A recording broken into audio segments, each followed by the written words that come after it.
I love reading books and listening to audiobooks. Over the years, there have been so many books that have improved my mindset, sharpened my skills, and filled my head with all sorts of amazing, wonderful ideas. In this video, however, I'm going to focus in on 4 books that have had the biggest impact on not only the early stages of my video game composing career, but also on its longevity. My hope in sharing the lessons I learned from these books is that it'll give you some new ideas.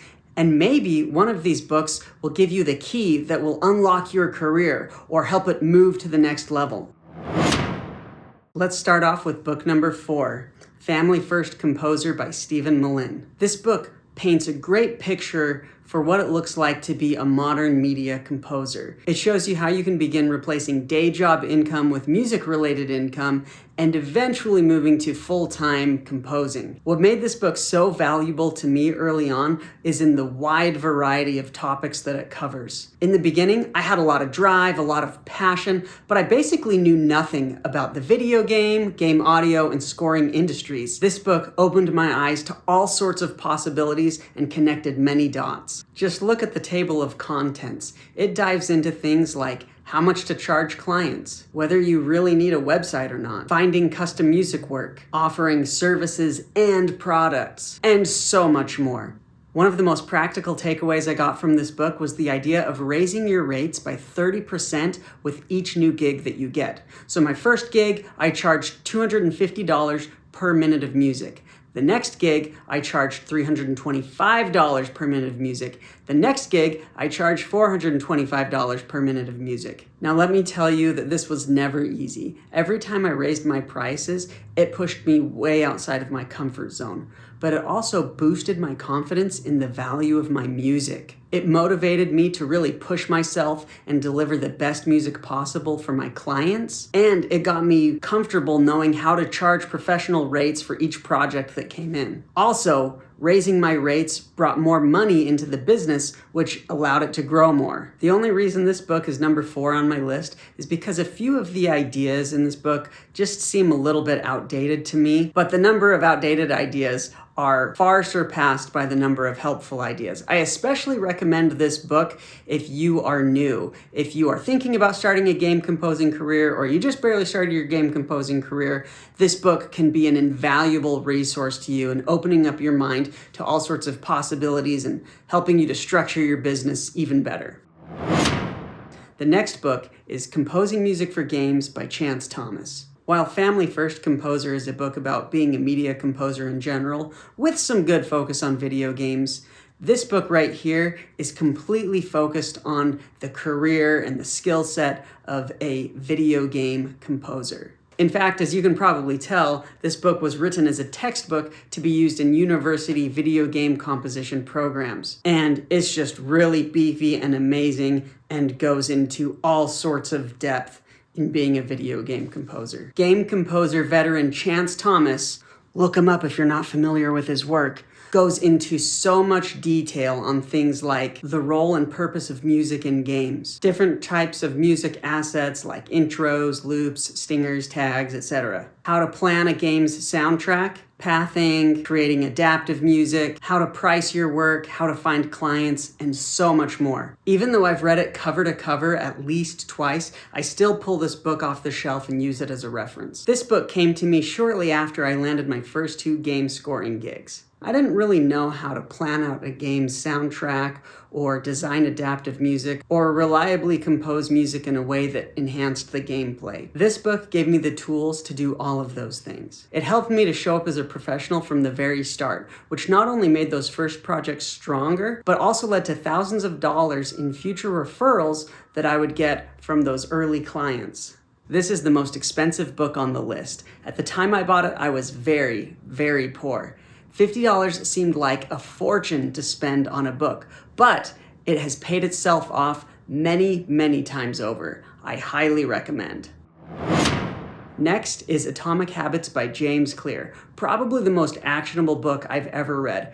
Every single chapter has a concept that you can take and use that same day. Popular ideas include habit stacking and the 1% rule, but the concept that changed my career the most was the habit contract. There's a story in the book of Brian Harris, a man who wanted to shed a few pounds after the birth of his son. His goal was clear: get down to 200 pounds and 10% body fat. He then broke his goal down into quarterly milestones, and then to top it off, he wrote up a contract complete with things that he would do and then consequences that would happen if he didn't do those things. He then had his wife and his personal trainer sign the contract to keep him accountable. If he forgot to log food in quarter one, then he would have to wear business clothes the entire rest of the quarter, and he had to pay his personal trainer $200 every time he forgot to log his food. The principle is simple: make failure more painful than success, and you'll follow through. Early in my career, I was blessed to have some really great initial success. I had several game projects that I was working on. I was really motivated and enthusiastic and excited. I was learning a lot, but I was also falling short of what I knew I could be doing. I had goals to wake up at 6 a.m. and compose, and oftentimes I would sleep in. I was really trying to be ambitious and push myself and contact 25 new people a day. And most days I wouldn't even get half that. Some days I wouldn't do any contacting at all. I was very inconsistent. So I decided it was time for me to make a habit contract. If I slept in past 6 a.m., then I had to eat 4 whole carrots for breakfast. Now, I like carrots and all, but eating 4 whole carrots on an empty stomach is pretty raunchy. If I didn't make 25 contacts in a day, then the next day I had to wear a full business suit all day. And I do not like wearing suits. I'm a shorts and t-shirt kind of guy. And if I missed a day of composing, then I had to eat an entire tomato, which is by far my least favorite food on the planet. I then printed out the contract and signed it and gave it to my wife and had her sign it as well. A bit strange? Maybe. My family still laughs about me eating carrots for breakfast. Effective? Absolutely. The key is holding yourself extremely accountable to the result, not the effort. If my alarm didn't go off and I accidentally slept in, I'm still eating 4 carrots for breakfast. If you give yourself any wiggle room at all, this whole system falls apart. Finally, in the number 1 spot, The 10X Rule by Grant Cardone. If you only read one book from this list, this is the book to read. If you only read one book this year, this is the book to read. The other books helped me to get organized and be effective and move a lot faster once my game career was already going a little bit. But this book is the sole book that's responsible for really getting me going and launching my career and making it happen and getting those initial gigs and getting my initial success. Here's the core idea. Most people wildly underestimate the amount of effort that success requires. If you want extraordinary results, you need to make goals that are 10 times bigger and take 10 times more action than you think is required in order to achieve success. Here's some of the wisdom and principles that Grant Cardone teaches in this book. Massive goals and thinking big. Most people don't dream big enough to give themselves the motivation to break through and accomplish the things that they really want in life. Massive action. Most things that are worth doing are going to take 10 times the amount of effort, 10 times the amount of time, and 10 times the amount of money that you think they will take. He talks about the 4 levels of action and shows you what level of action you need to be in order to reach your goals and your objectives and your dreams. He shows how success is your duty, it's your obligation, it's a must. Fear is the compass. If you're afraid of something, that's the direction that you should move in. There are no shortages of success. Success exists in abundance and abundant thinking. He teaches the different indicators of success, so when you start to see them pop up in your life, you know that you're on the right track. You need to be obsessed and have obsessive focus to drive results. For years, I dreamed of being a professional composer, but every attempt led to me just fizzling out. 2010, I tried and I stopped. 2012, I tried again and I quit again. 2014, the same thing. 2016, tried and I quit. And then 2018, I finally applied the 10X principles and the 10X mindset, and I took massive action, and I was committed, and I moved forward, and I made things happen. I didn't have any special new skills or contacts this time around. I simply had a better mindset and a roadmap. The principles in this book created a shift inside me that allowed me to move forward and make my dream into a reality. Now, everyone's path into this industry is different, and my experience was definitely unique to me, so I'm not saying that you'll have my same results, but once I actually started pursuing composition and applying 10X principles like massive action and omnipresence, things took off fast for me. Hello, Future Tyson popping in real quick. As I'm sitting here editing this video, I just wanted to add to my disclaimer that this initial success that I got shortly after deciding to become a video game composer, I don't take that for granted.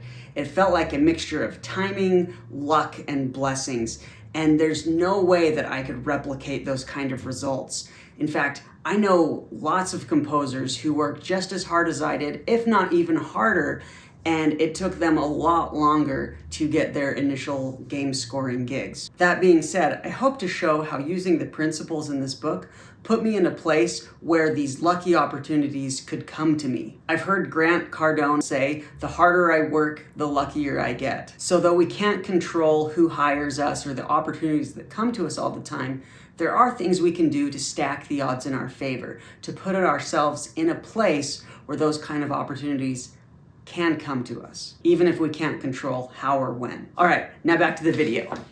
I landed my first gig within 3 hours, the second gig 24 hours after that, and my first paid gig came in a month after that. It was insane. Sure, I had some greeny blessings, but I continued to pour 10X fuel onto the fire so that after my newbie luck wore off, my video game composing career continued to progress and move forward. Now, I cannot recommend this book enough. Thanks for giving us all gold, Grant. What I love about books is their depth. Just the few insights I shared from these books had a massive impact on my career, and there is so much more to be mined out of them. Your experience will likely be totally different than mine. Maybe you don't even use a habit contract, but you find a way to apply the 1% rule that enables you to go from sounding like a beginner to AAA quality music production in just a few months. Or maybe you read something Chance Thomas says about designing adaptive music, or you get something from one of Grant Cardone's stories